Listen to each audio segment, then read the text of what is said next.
ಯಾರು ಬರುವ ಹಾಗೆ ಇಲ್ಲ. ನಮ್ಮ ದಾನವರ ಸರವಣಿಕೆ ಆಗಿದ್ರೆ ಸಾಕು, ಎದೆಯಡಿದು ಸತ್ತು ಹೋಗ್ತಾರೆ. ಹಾಗಾಗಿ ಇಂದು ಮಾನವರ ಪ್ರವೇಶ ಆಗಿದ್ರೆ ಆಗಿದೆ. ಹಾಗಾದರೆ ಇಲ್ಲಿ ಯಾರು ಇಲ್ಲಂತ ತಿಳ್ಕೊಂಡಿದ್ದಾರೆ ಅವರು. ಆದರೆ ಒಂದು ವೇಳೆ ಆಹಾ ಒಂದು ವೇಳೆ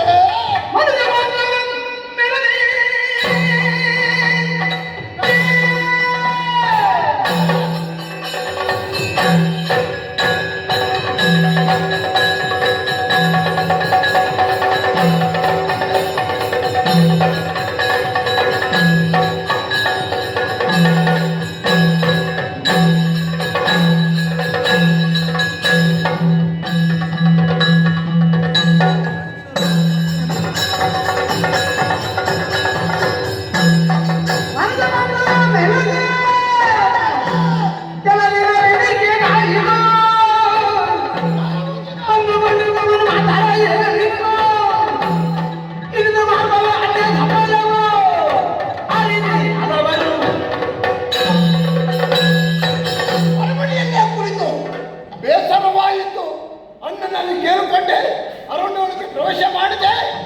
ನರರ ಪರಿಮಳ ಬರುತ್ತಾ ಇದೆ. ಹಾಗಾದರೆ ಈ ನರರ ಮಾಂಸವನ್ನು ತಿನ್ನದೆ ಮತ್ತಷ್ಟು ಸಮಯ ಕಾಲವು ಕಳೆದು ಹೋಯಿತು. ಈಗ ನರರ ಪರಿಮಳ, ನರರ ಮಾಂಸ ತಿನ್ನಬೇಕೆಂಬ ಹತ್ತಿರ ಆಸೆ ಆಗ್ತಾ ಇದೆ. ಹಾಗಾದರೆ ಈ ನರರು ಹೇಗೆ ಇರಬಹುದು? ಆದ್ರೆ ನಾನು ನೋಡಿದ್ದೇನಾ? ನೋಡಲಿಲ್ಲ. ಒಂದು ವೇಳೆ ಅವರನ್ನು ನೋಡಿ ನನ್ನ ಅಕ್ಷಿಗೆ ಗೋಚರಾದರೆ ಅವರನ್ನು ಏನು ಮಾಡಿ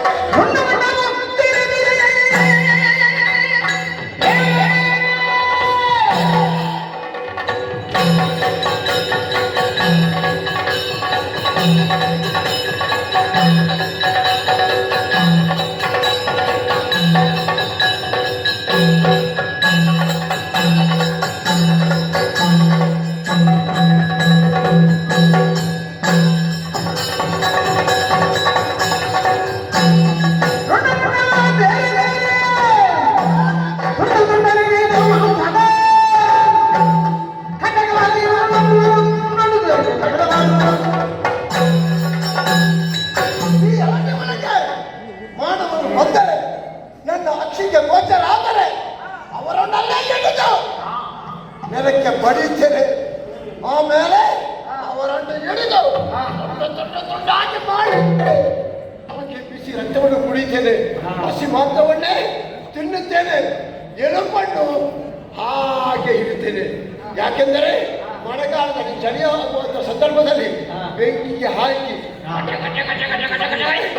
ಜಗೀದಕ್ಕೆ ಆಗ್ತದೆ. ಆದ್ದರಿಂದ ಯಾರೇ ಬರಲಿ ಅವರನ್ನು ಎದುರಿಸುವುದಕ್ಕಾಗಿ ನಾನು ಮುಂದಿರುತ್ತಾ ಇದ್ದೇನೆ. ಕಾಳು ಬಿಡುವ ಸಲದು ತೆರಳುತ್ತಾರೆ ಮುಂದೆ ನೋಡುವ.